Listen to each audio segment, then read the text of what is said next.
The total number of registered COVID-19 deaths all over the world as of April 17, 2020 are 1,46,291. I repeat, 1,46,291.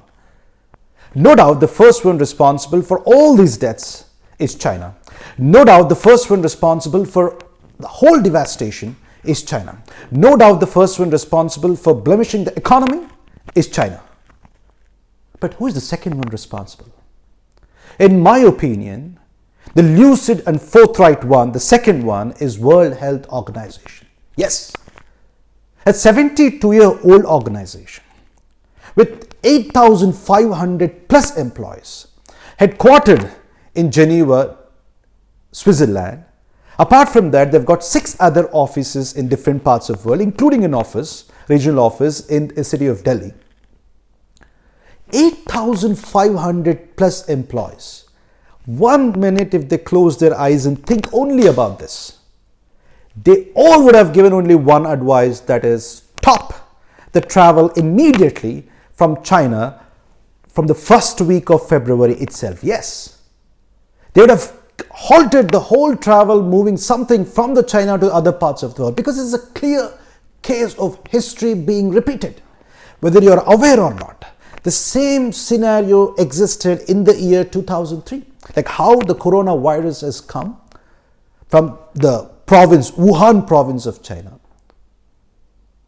Guangdong province is there, one more in the China. It's 2003, a similar type of virus, severe acute respiratory syndrome category virus has come from there, and China has not revealed for a few months.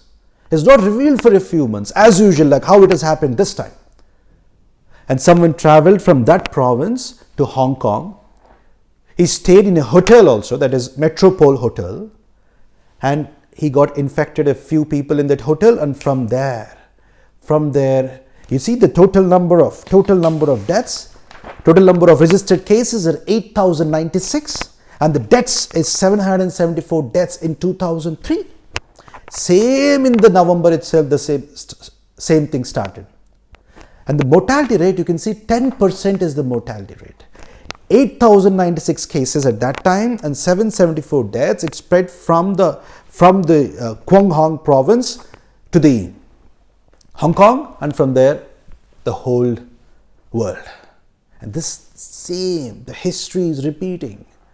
And how careful the World Health Organization. I corroborate to the 45th United States of America's President Donald Trump, Chinese-centric. Yes, World Health Organization is Chinese-centric.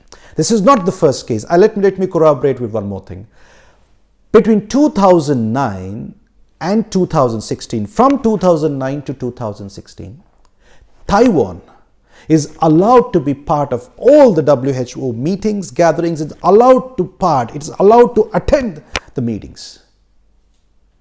But due to the increase in the pressure from China, from the 2016 onwards, they're barred, they're not allowed. Can you imagine?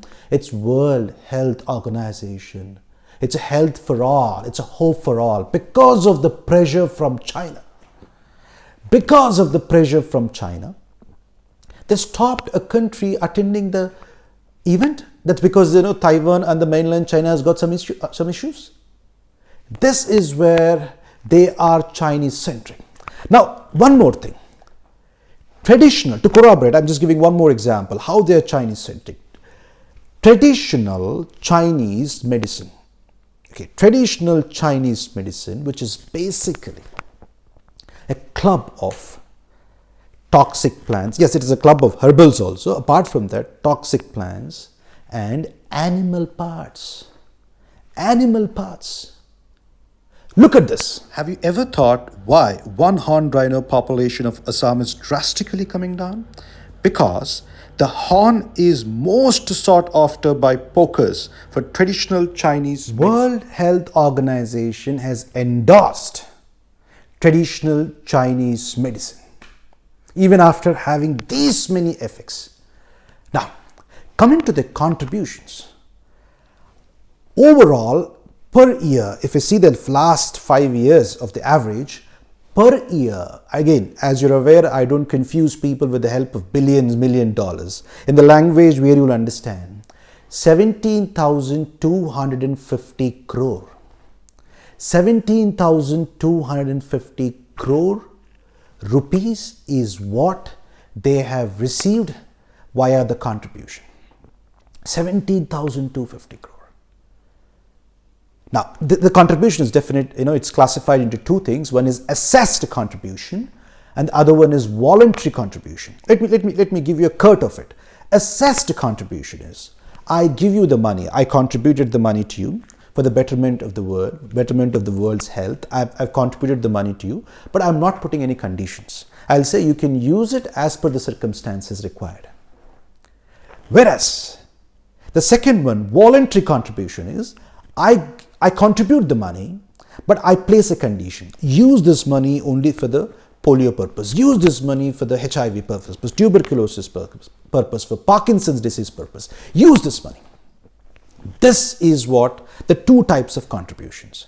Now, all inclusive, they've received 17,250 crore per year. And surprisingly, they also spent 1,500 crore only per travel. 1,500 crore. But before that, you also look. The graph clearly elucidates you on the contribution received by the World Health Organization. Out of the 17,250 crore, the major contribution is from the United States of America, followed by Bill and Melinda Gates Foundation. As I was telling, they spent 1,500 crore only on the travel. 1,500 crore only on the travel. This is more than what they spend on tackling mental health issues, and this is together.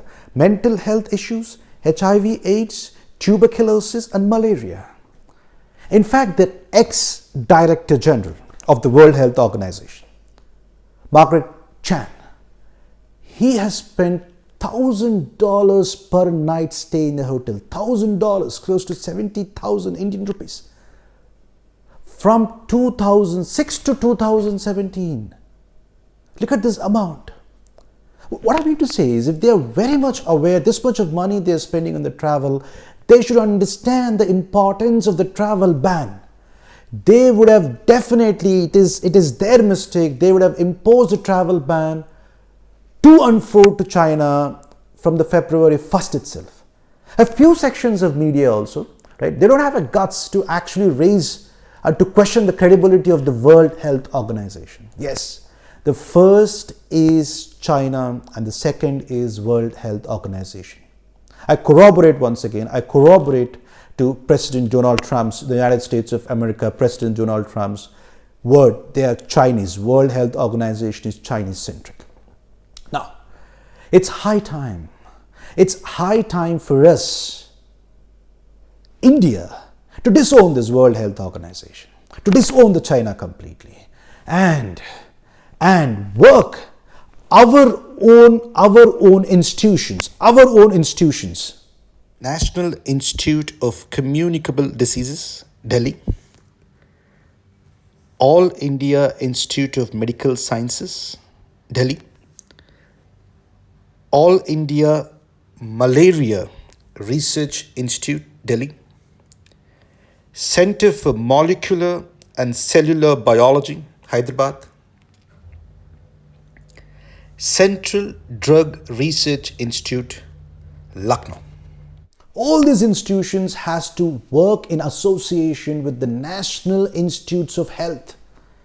National Institutes of Health, which is located in the United States of America, 5,000 plus, the real doctors.